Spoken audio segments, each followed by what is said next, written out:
That basketball game in Flower Mound a week or so ago with Plano East has changed some of the rules now, but it hasn't changed nearly enough. Kids on the Flower Mound side were seen holding up signs saying white power. And too many parents and apparently others who care tried to defend what you cannot defend. Some parents actually argued that it was just a mistake. They had 5 signs, grabbed 2, and they just accidentally, when held together, said white power. Louisville school officials say now it was no accident, and how could it have possibly been? They're taking their signs away, but there's a history in Flower Mound. When my granddaughter, who went to Louisville High, would be at a game in Flower Mound, she and her friends would hear the chant, "Welfare babies, do you know who your daddy is? Because we know ours." I feel sorry for people who find their value in the value of their home or the money they have, but I don't blame the kids as much as some of you might.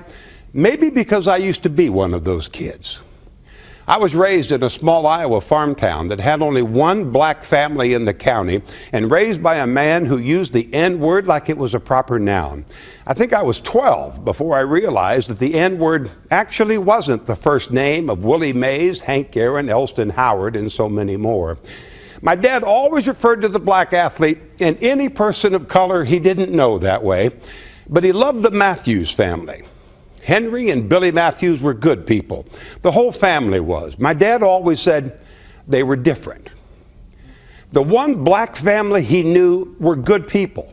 All the others he didn't know, they were the bad people. The ignorance in that reasoning, if you think about it long enough, will twist your mind, and it twisted mine. Kids have to be taught to hate, and it's our parents and grandparents and our teachers and coaches too who teach us to hate. Kids become the product of that environment. I was, and they are.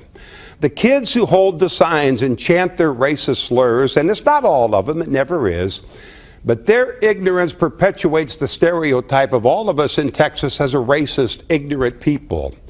But that ignorance will be replaced someday by the wisdom they learn when they live in the real world, when they meet the people who don't look like them, didn't grow up the way they did, the people who make this life worth living.